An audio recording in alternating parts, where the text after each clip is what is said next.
ओम शांति।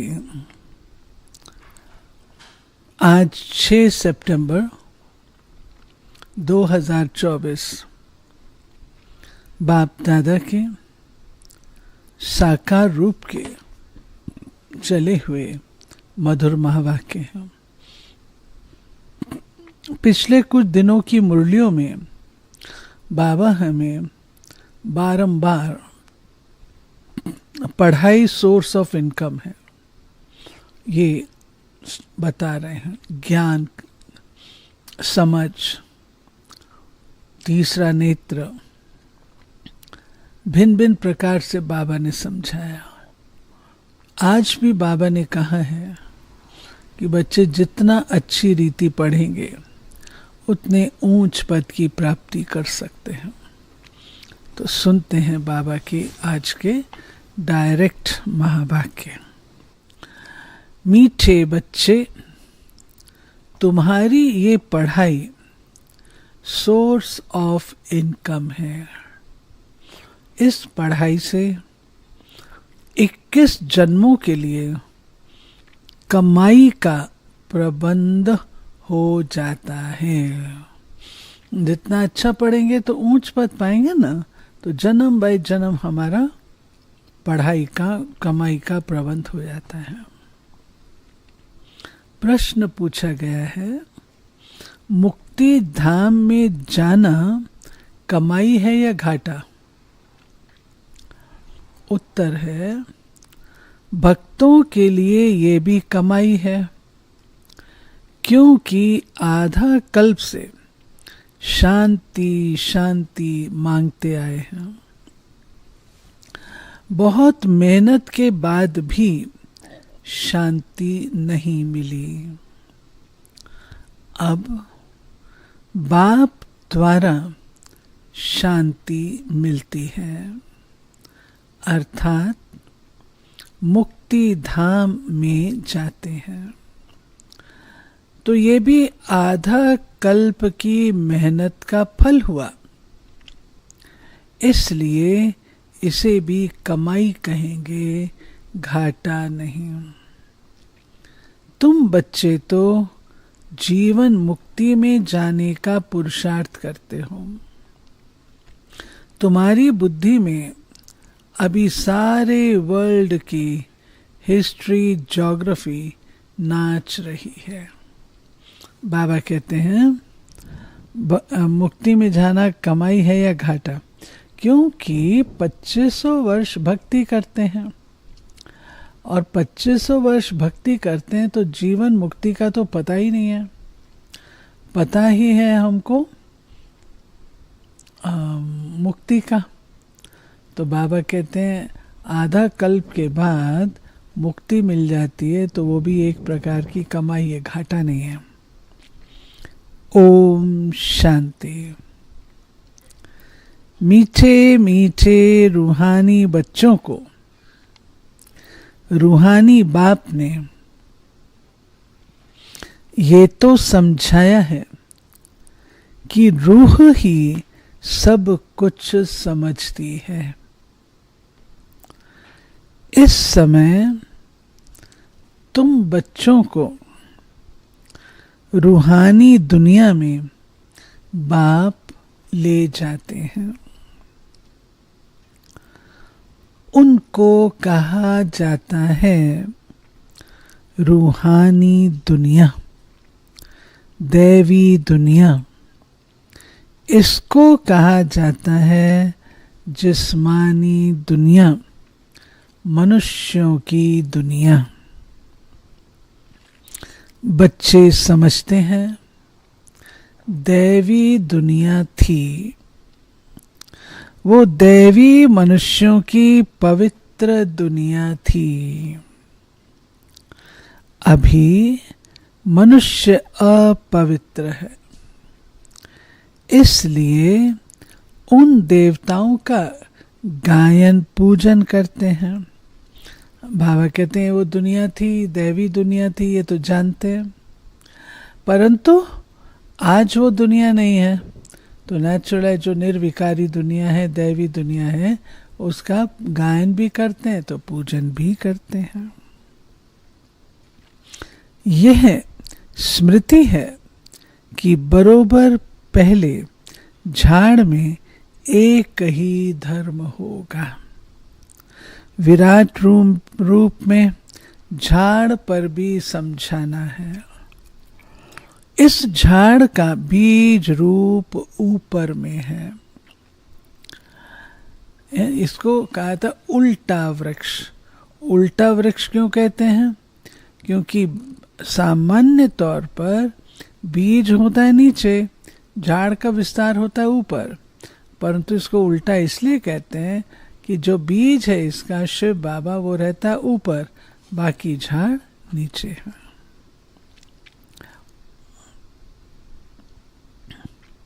बाबा कहते हैं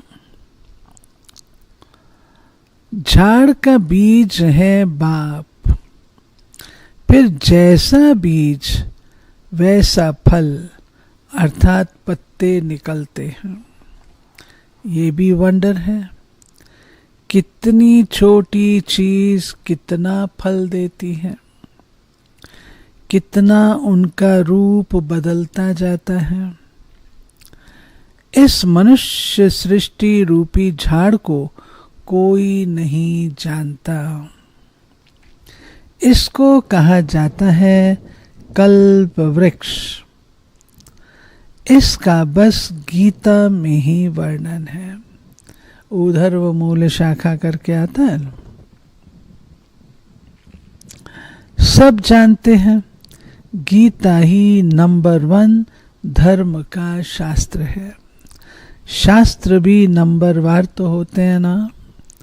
कैसे नंबरवार धर्मों की स्थापना होती है ये भी सिर्फ तुम ही समझते हो, और कोई में भी यह ज्ञान होता नहीं। तुम्हारी बुद्धि में है पहले पहले किस धर्म का झाड़ होता है, फिर उनमें और धर्मों की वृद्धि कैसे होती है। इसको कहा जाता है विराट नाटक। बच्चों की बुद्धि में सारा झाड़ है। झाड़ की उत्पत्ति कैसे होती है, मुख्य बात है यह। देवी देवताओं का झाड़ अभी नहीं है और सब टाल टालियां खड़ी है। बनियन ट्री का बाबा मिसाल देते हैं ना, कि मुख्य तना गुम है, बाकी सब टाल टालियां हैं। तो मुख्य तना है आदि सनातन देवी देवता धर्म, वो गुम हो गया, बाकी सब साले में। बाकी आदि सनातन देवी देवता धर्म का फाउंडेशन है नहीं। ये भी गायन है। एक आदि सनातन देवी देवता धर्म की स्थापना करते हैं, बाकी और सब धर्म विनाश हो जाते हैं।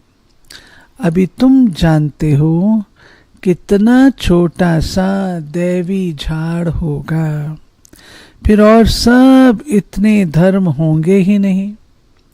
झाड़ पहले छोटा होता है, फिर बड़ा होता जाता है। बढ़ते बढ़ते अभी कितना बड़ा हो गया है। अभी इनकी आयु पूरी होती है। बनियन ट्री बाबा कहते हैं अब इसकी आयु भी पूरी होती है। इनसे बनियन ट्री का मिसाल बहुत अच्छा समझाते हैं। ये भी गीता का ज्ञान है जो बाप तुम्हें सम्मुख बैठ सुनाते हैं, जिससे तुम राजाओं का राजा बनते हो। फिर भक्ति मार्ग में ये गीता शास्त्र आदि बनेंगे। ये अनादि ड्रामा बना हुआ है, फिर भी ऐसे ही होगा। फिर जो जो धर्म स्थापन होंगे उनका अपना शास्त्र होगा। सिख धर्म का अपना शास्त्र, क्रिश्चियन और बौद्धियों का अपना शास्त्र होगा। अभी तुम्हारी बुद्धि में सारे वर्ल्ड की हिस्ट्री ज्योग्राफी नाच रही है। नाच रही अर्थात बुद्धि में घूम रही है। बुद्धि ज्ञान डांस कर रही है। कर रही है भाई डांस। मुरली सुनते ज्ञान डांस कर रही है बुद्धि। तुम सारे झाड़ को जान गए हो, कैसे कैसे धर्म आते हैं, कैसे वृद्धि को पाते हैं, फिर अपना एक धर्म स्थापन होता है, बाकी खलास हो जाते हैं। गाते हैं ना, ज्ञान सूर्य प्रगटा, अज्ञान अंधेर विनाश। अभी बिल्कुल अंधियारा है, कितने ढेर मनुष्य हैं, फिर ये इतने सब होंगे ही नहीं। इन लक्ष्मी नारायण के राज्य में ये थे नहीं। फिर एक धर्म स्थापन होना ही है। यह नॉलेज बाप ही आकर सुनाते हैं। तुम बच्चे कमाई के लिए कितनी नॉलेज आकर पढ़ते हो। बाप टीचर बनकर आते हैं तो आधा कल्प तुम्हारी कमाई का प्रबंध हो जाता। बाबा हमारा टीचर ऐसा हमको योग्य बना देता है जो हमें आधा कल्प फिर चिंता की बात नहीं, कमाई का प्रबंध कर देता है। तुम बहुत धनवान बन जाते हो। तुम जानते हो अभी हम पढ़ रहे हैं। ये है अविनाशी ज्ञान रत्नों की पढ़ाई। भक्ति को अविनाशी ज्ञान रत्न नहीं कहेंगे। भक्ति में मनुष्य जो कुछ पढ़ते हैं उनसे घाटा ही होता है, रत्न नहीं बनते। ज्ञान रत्नों का सागर एक बाप को ही कहा जाता है। बाकी वो है भक्ति, उसमें कोई भी एम ऑब्जेक्ट है नहीं, कमाई है नहीं। कमाई के लिए तो स्कूल में पढ़ते हैं, फिर भक्ति करने के लिए गुरु के पास जाते हैं। कोई जवानी में गुरु करते हैं, कोई बुढ़ापे में गुरु करते हैं। आजकल तो छोटे बच्चों को भी गुरु करा देते हैं।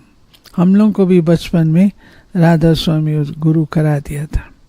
तुम बच्चों की स्मृति में सब बातें आ गई हैं। रचयिता और रचना के आद मध्य अंत को तुम जान गए हो। उन्होंने तो कल्प की आयु ही बड़ी कर दी है। ईश्वर सर्वव्यापी कह दिया है। ज्ञान का पता नहीं है। बाप आकर अज्ञान नींद से सुजाग करते हैं। अभी तुमको ज्ञान की धारणा होती जाती है। धीरे धीरे ज्ञान समझ में भी आता है तो ज्ञान की धारणा भी होती जाती है। बैटरी भरती जाती है। ज्ञान से है कमाई। टाइम पर जब घाटे का समय पूरा होता है फिर बाप कमाई कराने आते हैं।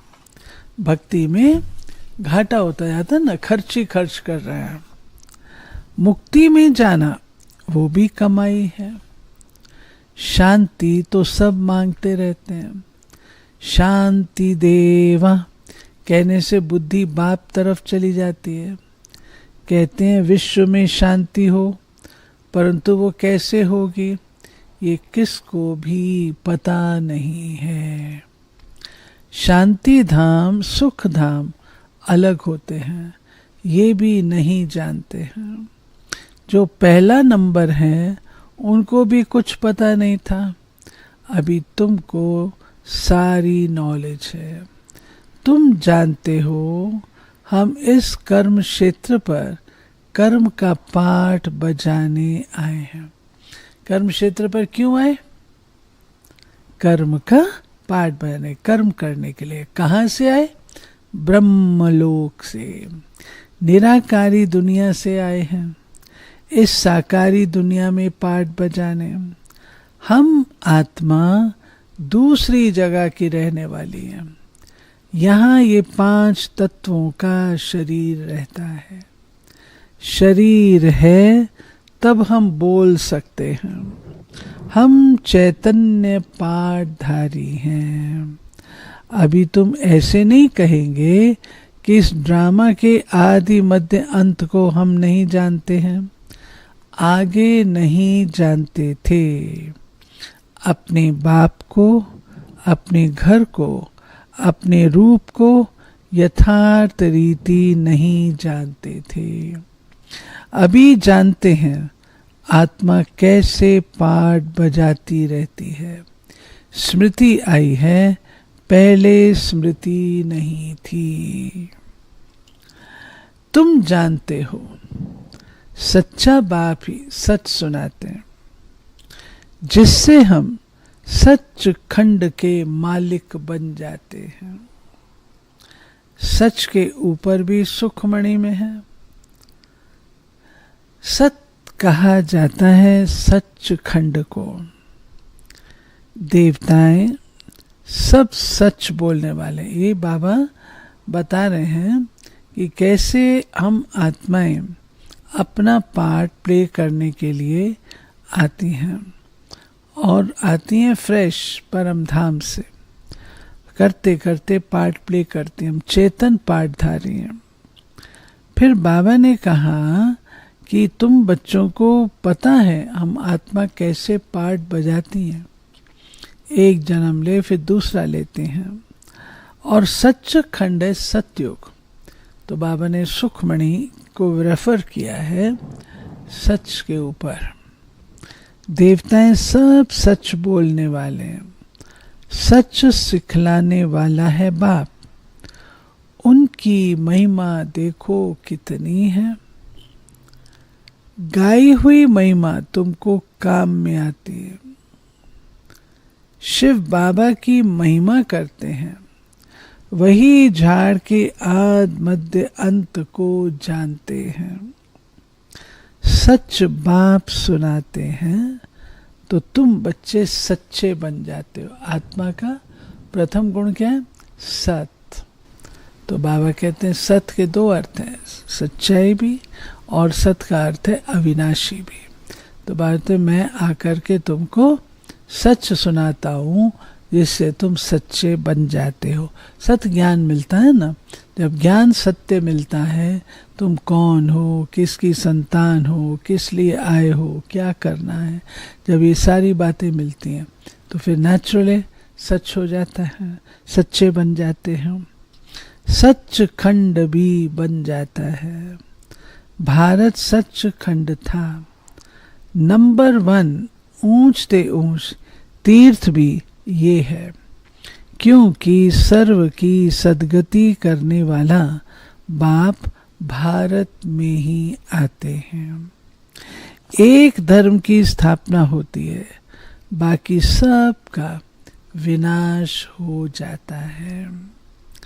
बाप ने समझाया है सूक्ष्म वतन में कुछ है नहीं, ये सब साक्षात्कार होते हैं। भक्ति मार्ग में भी साक्षात्कार होता है। साक्षात्कार नहीं होता तो इतने मंदिर आदि कैसे बनते, पूजा क्यों होती। साक्षात्कार करते हैं, फील करते हैं ये चैतन्य थे।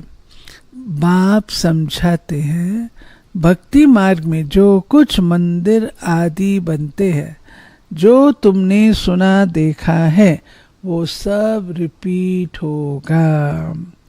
चक्र फिरता ही रहता है। ज्ञान और भक्ति का खेल बना हुआ है। हमेशा कहते हैं ज्ञान, भक्ति और वैराग,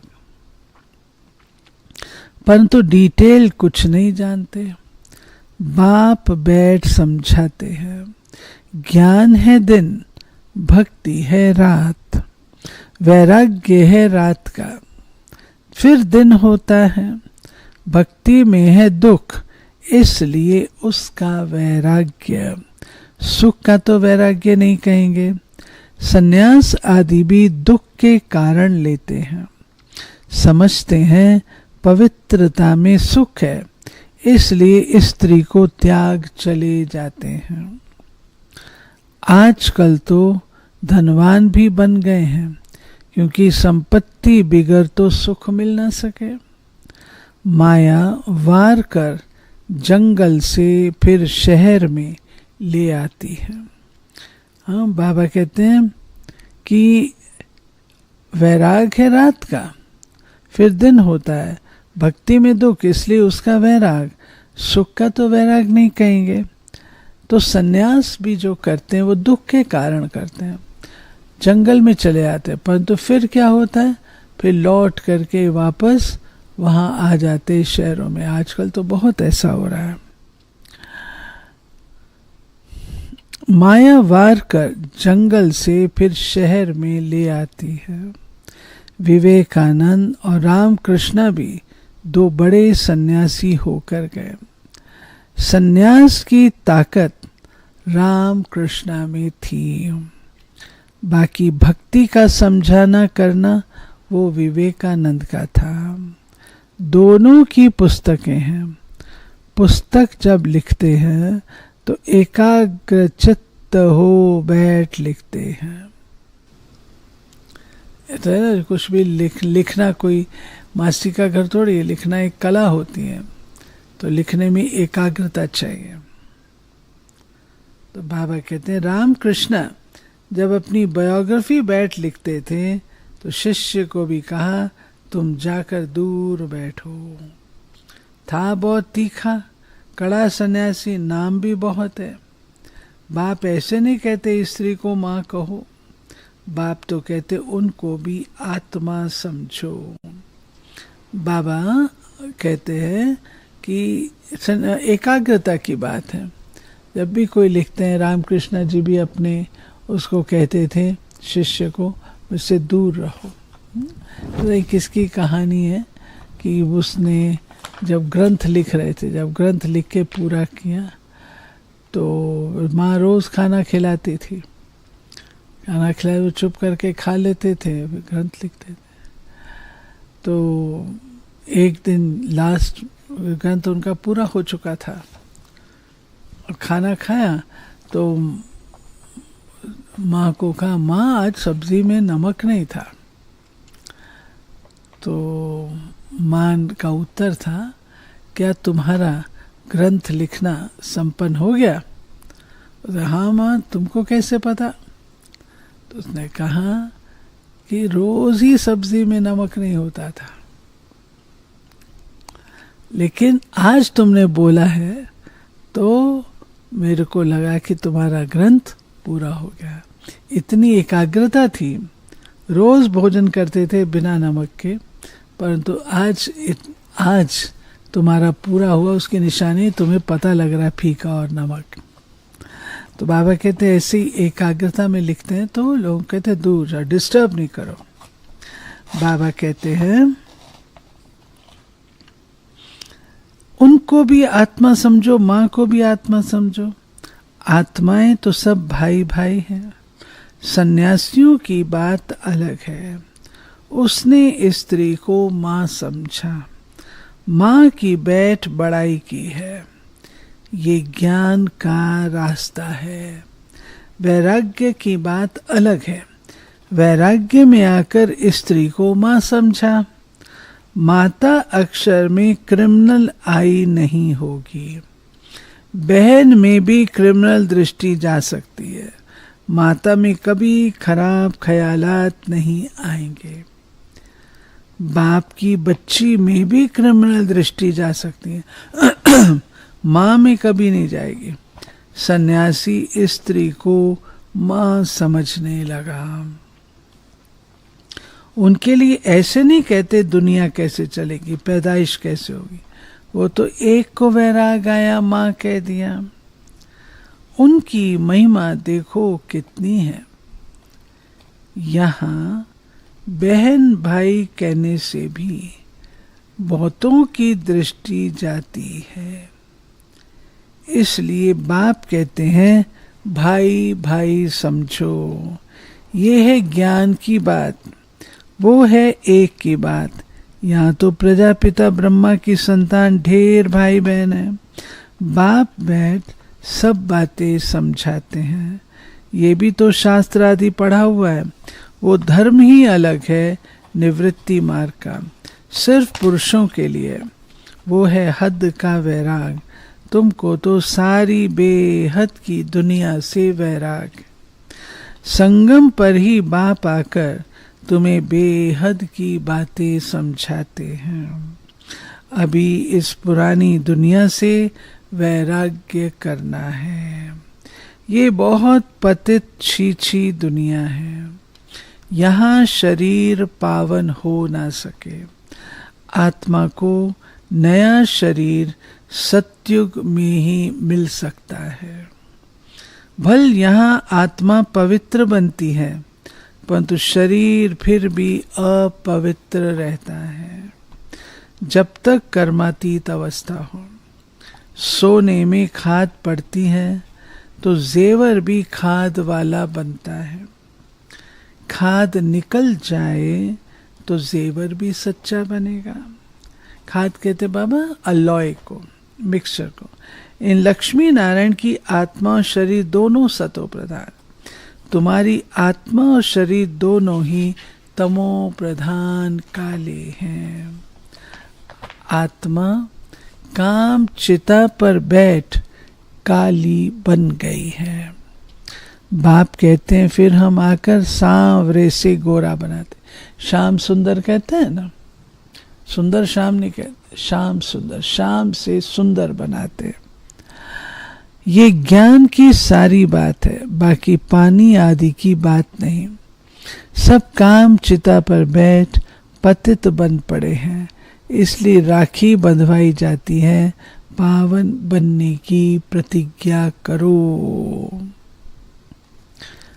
बाप कहते हैं हम आत्माओं से बात करते हैं।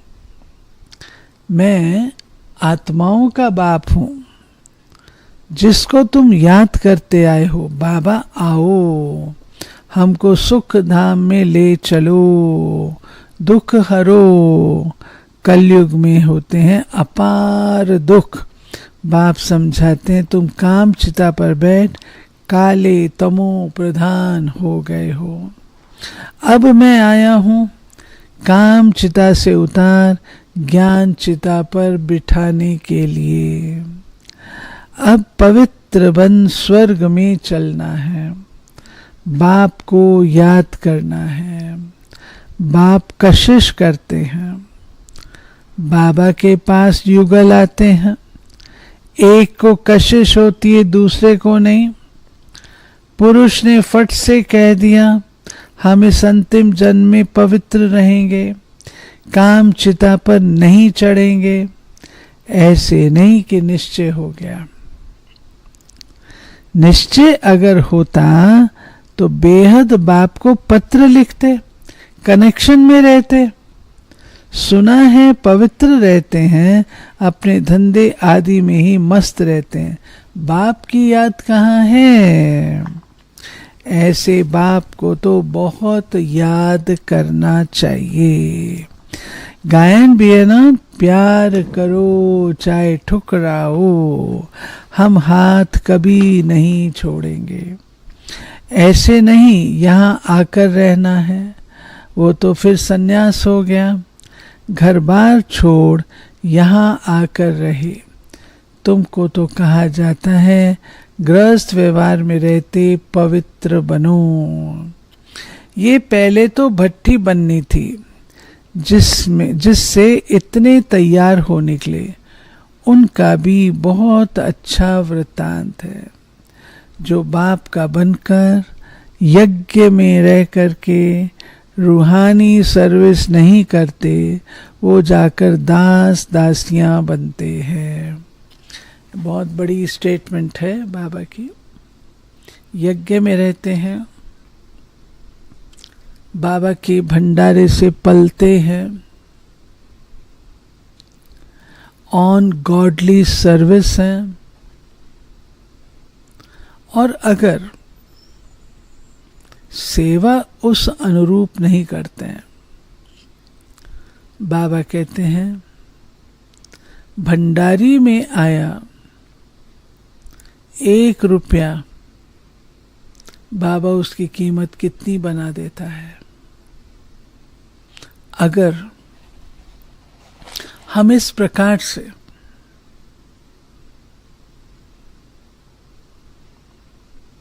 सेवा नहीं करते, अगर मुझ पर, सूक्ष्म बात है, अगर मुझ पर यज्ञ का एक्स्ट्रा खर्च हो रहा है और मैं इतना उसका रिप्लाई नहीं कर रही हूं, तो आत्मा को खुशी रहेगी, शक्ति आएगी, हल्कापन होगा, बोझ महसूस होगा। वैसे भी दुनिया में कहा जाता है किसी का भी पैसा हजम करना बड़ा मुश्किल होता है, कठिन है। सोच समझ के हिसाब किताब इसीलिए तो रखते हैं ना। लेकिन ठीक है, बाबा के घर में हम किसी का पैसा नहीं लेते हैं, हम किसी का नहीं खाते हैं, हम तो बाबा का, बाबा हमको खिलाता है, कोई मनुष्य आत्मा नहीं खिलाती। कोई क्या भी करे, 10 करे, 20 करे, लाख करे, 50 करे, जो मर्जी करे, हम तो बाबा की भंडारी से कहते हैं, हमको खिलाने वाला बाबा है। हर कोई बाबा के नाम पर करता है, लेकिन बाबा का बच्चा होकर के फिर मुझे उतना ही सेवा का रिस्पॉन्स देना चाहिए। जब बाबा कहे तब तैयार, एवर रेडी। बाबा कहते हैं अगर नहीं करते फिर दास दासियां बनते हैं, फिर पिछाड़ी में नंबरवार पुरुषार्थ अनुसार ताज मिल जाता है। उन्हों का भी घराना होता है, प्रजा में नहीं आ सकते, कोई बाहर का आए अंदर वाला नहीं बन सकता। वल्लभाचारी, यानी ये समझ में आई बात, दास दासियां तो घर वाले होंगे ना, बाहर वाले नहीं, वो प्रजा है। तो बाबा कहते हैं वल्लभाचारी बाहर वालों को कभी अंदर आने नहीं देते। ये सब समझने की बातें हैं। ज्ञान है सेकंड का, फिर बाप को ज्ञान का सागर क्यों कहा जाता है? समझाते रहते हैं, पिछाड़ी तक समझाते ही रहेंगे। जब राजधानी स्थापन हो जाएगी, तुम कर्मातीत अवस्था में आ जाएंगे, फिर ज्ञान पूरा हो जाएगा। है सेकंड की बात, परंतु फिर समझाना पड़ता है। हद के बाप से हद का वर्षा, बेहद का बाप विश्व का मालिक बना देते हैं। तुम सुख धाम में जाएंगे, बाकी सब शांति धाम में चले जाएंगे। वहाँ तो है ही सुख। ये तो खातरी है, बाप आए हैं, हम नई दुनिया के मालिक बन रहे हैं राजयोग की पढ़ाई से। अच्छा, मीठे मीठे सिक्की लधे बच्चों प्रति मात पिता बाप दादा का याद, प्यार और गुड मॉर्निंग। रूहानी बाप की रूहानी बच्चों को नमस्ते। हम रूहानी बच्चों की रूहानी बाप को नमस्ते। धारणा के लिए, इस पतित छीछी दुनिया से बेहद का वैराग्य रख आत्मा को पावन बनाने का पूरा पूरा पुरुषार्थ करना है। एक बाप की ही कशिश में रहना है। दूसरा, ज्ञान की धारणा से अपनी बैटरी भरनी है। ज्ञान रत्नों से स्वयं को धनवान बनाना है। अभी कमाई का समय है, इसलिए घाटे से बचना है। वरदान: ज्ञान रत्नों को धारण कर व्यर्थ को समाप्त करने वाले होली हंस भाव। होली हंस की दो विशेषताएं हैं। एक है ज्ञान रत्न चुगना, दूसरा निर्णय शक्ति द्वारा दूध और पानी को अलग करना। दूध और पानी का अर्थ है समर्थ और व्यर्थ का निर्णय। व्यर्थ को पानी के समान कहते हैं, समर्थ को दूध समान। तो व्यर्थ को समाप्त करना अर्थात होली हंस बनना। हर समय बुद्धि में ज्ञान रतन चलते रहे, मनन चलता रहे, तो रत्नों से भरपूर हो जाएंगे। स्लोगन: सदा अपनी श्रेष्ठ पोजीशन में स्थित रहे। ऑपोजिशन को समाप्त करने वाले ही विजयी आत्मा है। सदा अपनी श्रेष्ठ पोजीशन में स्थित रहे। ऑपोजिशन को समाप्त करने वाले ही विजयी आत्मा है। आज 6 सितंबर अव्यक्त इशारे। इच्छा मात्रम अविद्या अर्थात संपूर्ण शक्तिशाली बीज रूप स्थिति। जब मास्टर बीज रूप बनते हो तब पत्तों को प्राप्ति करा सकते हो। अनेक भक्त आत्मा रूपी पत्ते जो सूख गए हैं, मुरझा गए हैं, उनको फिर से अपने बीज रूप स्थिति द्वारा शक्तियों का दान व सर्व प्राप्तियां कराने के लिए आपकी इच्छा मात्रम अविद्या स्थिति चाहिए। ये थी प्यारे बाबा की आज की मुरली। हाँ, पढ़ाई सोर्स ऑफ इनकम है। ठीक है, अच्छा चलते बाबा की याद में।